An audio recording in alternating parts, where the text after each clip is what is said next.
respected all teachers and my dear students. जैसा कि आप सब जानते हैं कि अभी 26 जनवरी को एज ए रिपब्लिक डे के रूप में सेलिब्रेट किया जाता है।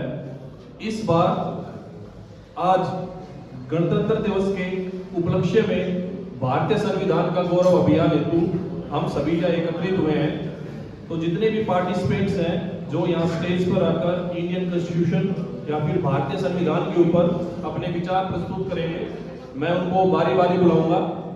इससे पहले मैं कुछ आज यानी कि भारतीय संविधान के गौरव अभियान के ऊपर अपने कुछ विचार शेयर करना चाहूंगा। मैं स्टार्टिंग के लिए जैसे कि मैं हमेशा अपने फेवरेट कोट से स्टार्ट करता हूं, जो भरा नहीं है भावों से जिसमें बहती रसदार नहीं, जो भरा नहीं है भावों से जिसमें बहती रसदार नहीं, वो हृदय नहीं पत्थर है, वो हृदय नहीं पत्थर है जिसमें स्वदेश का प्यार नहीं, जिसमें स्वदेश का प्यार नहीं।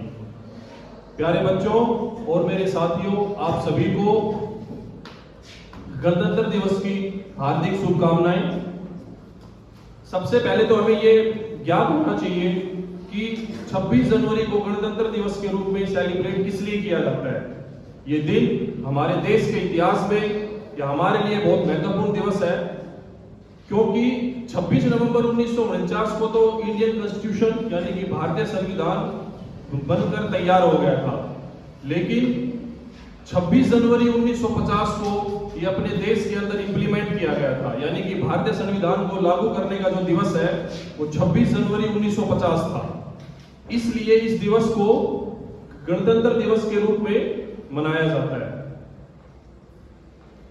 इस दिन, जिस दिन से हमारा संविधान लागू हुआ था, उस दिन भारत एक संप्रभु, समाजवादी, धर्मनिरपेक्ष और लोकतांत्रिक गणराज्य बना था।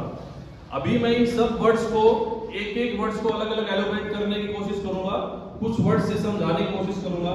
जैसा कि पहला वर्ड है संप्रभु। संप्रभु का मतलब क्या होता है? इसको इंग्लिश में सोवरेन बोलते हैं। इसका मतलब होता है कि हमारा कंट्री एक इंडिपेंडेंट रहेगा, यानी कि किसी भी आउटर कंट्री का हमारे देश के जो फैसले होंगे उसमें कोई इंटरफेरेंस नहीं रहेगा। यानी कि भारत एक आजाद देश रहेगा, किसी दूसरे या बाह्य देश का कोई भी इंटरफेरेंस नहीं होगा। दूसरा वर्ड है समाजवादी। समाजवादी का मतलब ये होता है कि समाज के अंदर जितने भी राइट्स हैं, जो भी फैसिलिटीज हैं, उनके ऊपर समाज के अंदर जो भी लोग रह रहे हैं सभी का समान रूप से अधिकार होगा। तीसरा वर्ड मैंने बोला धर्मनिरपेक्ष, यानी कि सेकुलर कंट्री। हमारे देश में किसी भी एक रिलीजन या किसी भी एक धर्म को मुख्य धर्म नहीं माना गया है, यानी कि सभी धर्म को बराबर अधिकार प्राप्त है। अनेकता में एकता, इस चीज के लिए हमारा देश काफी फेमस है। इसके बाद अगला वर्ड है लोकतांत्रिक, यानी कि लोगों द्वारा लोगों के लिए शासन। और लास्ट वर्ड है गणराज्य, यानी कि रिपब्लिक, जिसको कि आज हम रिपब्लिक डे यानी कि गणतंत्र दिवस के उपलक्ष्य में संविधान गौरव अभियान हेतु हम सभी यहाँ एकत्रित हुए हैं। इसका मतलब ये है कि हमारे देश के जो लीडर होते हैं, जैसे कि पीएम यानी कि प्रधानमंत्री और राष्ट्रपति जी, वो इलेक्ट होके, यानी कि वो हमें रिप्रेजेंट करने के लिए इलेक्शंस होते हैं, फिर इलेक्ट होके वो हमारे देश को लीड करते हैं।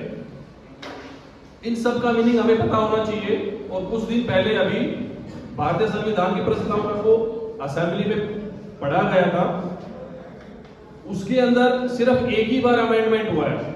वो अमेंडमेंट था, उसको 42 यानी कि 42वें अमेंडमेंट के तौर पे माना जाता है।